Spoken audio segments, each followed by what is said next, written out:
Hello again, fellow audiophiles. I am Wave Theory, and these are the Kiwi Ears Quintet in-ear monitors.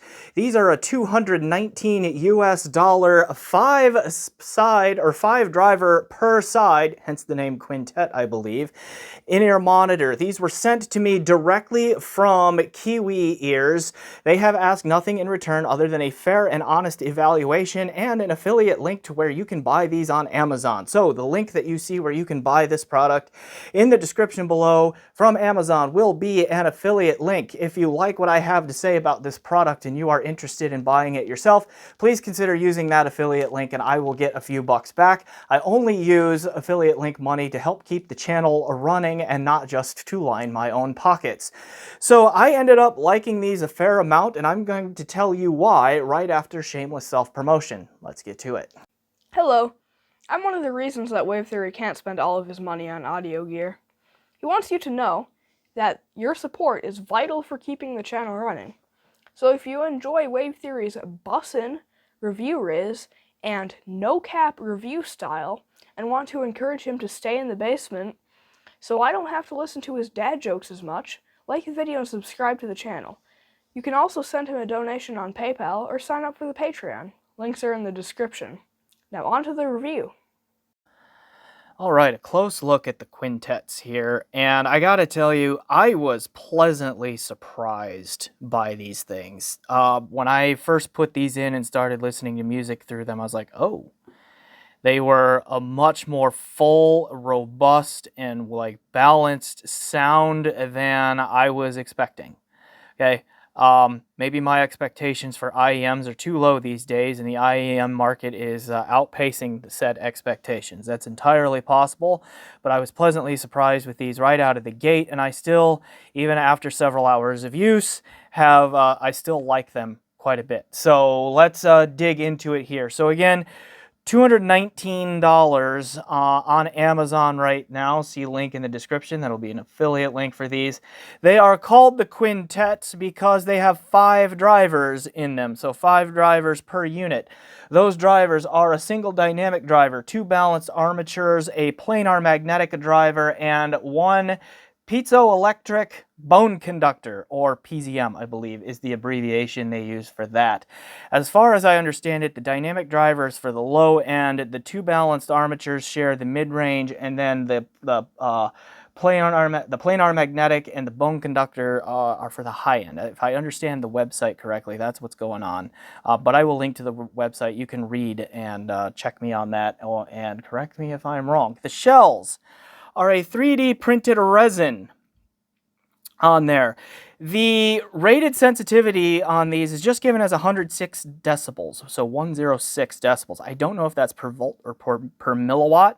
It does not specify. I also did not find on either the Kiwi Ears website or the Amazon webpage where you can buy these a impedance rating.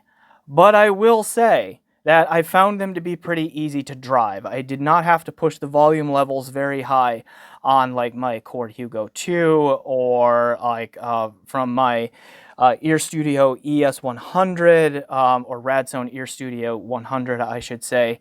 Or I have a Hibby R4 DAP in right now. Did not have to push it super loud on that either to get these to play quite loudly. Okay, so they are pretty easy to drive. Other features of them, we see that they have detachable 2-pin cabling input. Here is the stock cable. We see that it has a round braid to it. It's not super thick. It's not horribly prone to tangling, but it does tangle some. We have this whatever you want to, I don't know what that thing is called, but it has one of those. Okay, we see the ear hooks here. We see the 2 pins on that. The stock cable is only a 3.5 millimeter single-ended, however. So it's also a silver-plated copper. I didn't have any issues with the sound using this cable. In fact, I really only used this cable to listen to these, and it did fine.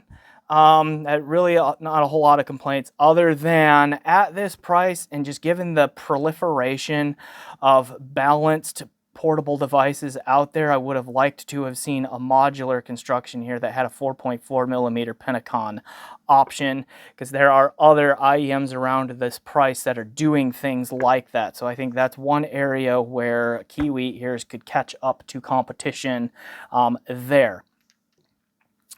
All right, the nozzle here is a bit of a deep insert. It goes pretty far down into the ear canal on there, and I have narrow-ish ear canals, so one thing that Kiwi ears did get right is they included some very small stock ear tips.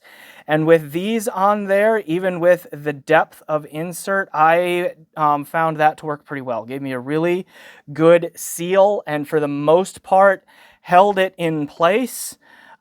Even while I was at the gym and moving around a lot, they didn't try to slide and pop out of my ears as much as some IEMs do.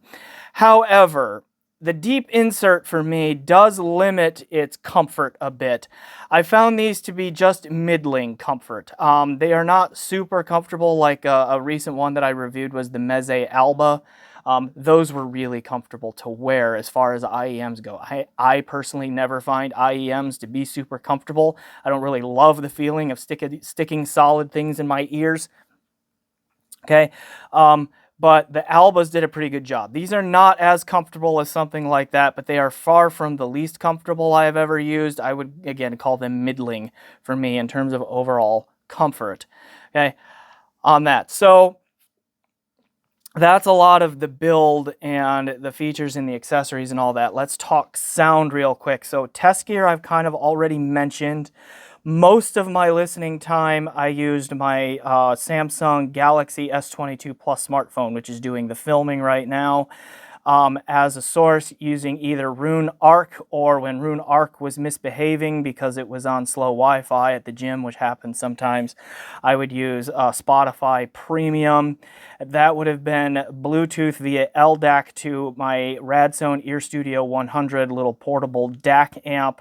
Okay, and then powering these. So that would have been the most common situation there. But then I did do some critical listening with these things here at home. Plug them into my Cord Hugo 2, which was fed by its matching 2Go streamer, and then used as a Rune endpoint where it would have played lossless or high-res FLAC files or DSD files locally, or streamed the FLAC files through Qobuz, again, all through Rune. And then also, again, I mentioned the Hibi R4 DAP is in for review. I used the Rune Arc app on that and a little bit of USB Audio Player Pro, just to get a sense for what these would do on that. And I must say, again, the instant I put these on and started listening, I was pretty impressed by them. They have a pretty balanced tonality, but there is a lot of sub-bass extension and presence. These things dig really deep in the frequency spectrum, and they do it with a lot of presence. There might be a bit of a sub-bass shelf to them, and they rumble and they are impactful in the low end. They have a really fun sub-bass presentation to them, but they do a good job of making sure that that bass energy does not bleed into the upper bass and in through the mid bass, because there is little to no bloom or bloat, okay, through the higher bass regions in this. And then the mid-range tonality is very well balanced. There is excellent relationship between fundamental frequencies and their harmonics through the mids, so things like shout and honk are a virtual non-issue here. Then the treble, relatively speaking, is not quite as well tonally balanced as the mids or the bass, but it's still pretty good. There is just a hint of like tizziness and thinness, that's not the right word, but just like an overemphasized sweetness to the treble tonality that's not quite natural, but it stops just shy of being like harsh or peaky to my ear. So it's good, it's just not as strong as like the mids or the bass in terms of its tonal balance. But overall, it does a good job of avoiding sounding IEM-y to me. And I think I've said that in a lot of my IEM reviews, is that a lot of IEMs, they just have this tonal quality especially through the treble. It's just like, you know, you're listening to an IEM. At least that's what it does to my brain. Is it just that there's something in there that's like, just the treble, just the way it's got this weird like thinness or peakiness to it or something that just is a characteristic trait of many IEMs, but this one does a fairly good job of avoiding that. Now, presentationally, it's got like a more active, energetic, and forward kind of presentation to the dynamics. So it's got, again, a lot of sub-bass rumble and impact, a lot of slam to it. It's got a healthy amount of punch through the mid-bass, and then there's like a speedy snap and all of that, like on snare drum hits and all that through the mids. So it's not particularly laid back, and I wouldn't necessarily call it smooth, although it's not really rough, but it's also just like, it's a more energetic, lively kind of sound to this one. All right, the timing on the attack and decay, though, again, it leans a little bit more towards the forward, not, I wouldn't call it aggressive again on those dynamics, but just a little bit more forward so that it's energetic and active and lively and all of that. But like, something about it, like it's not quite, it's good on timbre, which I think comes, like we're talking about timbre, okay? Talking timbre to help you frame this. The timbre is good on the tonality side of things. The timing aspects of timbre may not be the strongest. So this one is solid on timbre, but I have heard a little bit better even at this price, okay, or lower in terms of instruments and voices and all of that sounding like the real thing. These are good approximations, but I've heard just slightly better at the price there. So that's something to keep in mind as well. But overall, the sound on these things I found very enjoyable and fairly music genre, like the music genre generalist. So, you know, I listen to a lot of rock and metal, some jazz, some classical, a little bit of hip hop and EDM on these things. On all of those, I thought they did a good to very good job of creating an engaging and enjoyable and reasonably accurate listening experience. And again, that on, you know, like things like EDM and hip hop and some metal and so forth, that sub bass is a whole lot of fun on these. Okay. Okay, so that was really good, and I think that's important for IEMs to hit just because of like the use case that a lot of IEMs will find themselves in. They'll be travel companions. You'll use them while they're on the go, out and about. Again, like I mostly use IEMs at the gym, for example, and they've got to be able to play a wide variety of music because a lot of we audiophiles have a very eclectic music taste, and we're going to be listening to rock, you know, a metal album or track in one instance, and then we're going to switch to something classical, and then we might do EDM, and then we might come back and do something jazzy. You know, we're all over the place, right? And so IEMs need to be able to accommodate that because it's much more difficult to travel with multiple IEMs and switch them out than it is to like look at, you know, a dozen headphones hanging on your wall. Maybe that's just my problem, okay? On your wall where you can switch to match genres and all of that. So that's a strength there too, I think. Okay, but so then overall I found their sound to be not all that fatiguing, pretty listenable for extended periods of time. The thing that ended up getting to these, like I can't really go past the 2-hour mark using these in any one sitting without a fairly extended break in between, just because of the physical comfort things with the deep insert and my narrow ear canals. Even with these extra small tips, that can just be a bit too much for me after a while. So the physical comfort is what got to me on these before the sound did. Your mileage will likely vary on that because you have a different ear shape than mine is, certainly. All right. But to do some comps and talk about where they fit into the market, my other most recent IEM review was the Meze Alba. Okay, the Alba are a single dynamic driver here. They're a little bit cheaper, $219 here, and I think these were around the $160-ish price point. Also, the Albas come with a little dongle adapter to power them off of a phone. Okay, if you want to there, which these do not. So that's another thing to keep in mind. The quintets are more resolving than the albas. Okay, you get a little bit more detail retrieval, a little bit more texturing to the sound. Also, the spatial presentation on these is a little bit more well separated. Each instrument having its own space and a little bit more clearly defined and natural way than the albas do. However, I think the albas are also just a little bit more accurately tuned yet than the quintets are. A little bit better overall tonality and tonal balance through the whole frequency range. And I think they handle like the timing aspects just a little bit stronger than the quintets do, because the Mezes have a little bit more natural timbre to them and a little bit more overall organic sound to them. And I also again found them more physically comfortable. Okay.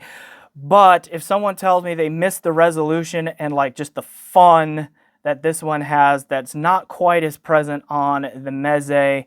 The Mezes do have a fair amount of bass punch and slam to them, which is fun, but just not quite as active and lively through the whole frequency spectrum as the quintets are.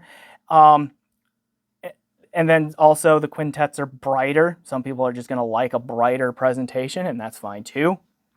Okay, I think like there's more resolution here, a little bit more holography and all that, and then just a little bit like smoother, warmer, okay, kind of more natural, organic timbre kind of sound here. Okay, you can make a case that the Alba is just a slightly better value because it comes with that dongle, but I think, you know, if these right here, if the quintets work for your sound preferences, you know, that value question is going to evaporate really quickly, because these are like, they are not a bad value by any stretch of the imagination. I would put them as pretty good value. They impressed me right out of the gate, and then for the most part held those positive feelings throughout the use of them. Okay, but there's just a point of comparison to talk about these here on. So again, overall, I really liked the Kiwi Ear Quintet. It's pretty solid, fun, deep, present sub bass, decent overall timbre and tonality, pretty good resolution and spatial presentation, middling comfort. All right. So thanks for watching. I am Wave Theory. Please remember to like, subscribe, comment, leave, or check out my PayPal, my Patreon. Generally do those things you do to support YouTube channels. And as always, enjoy the music.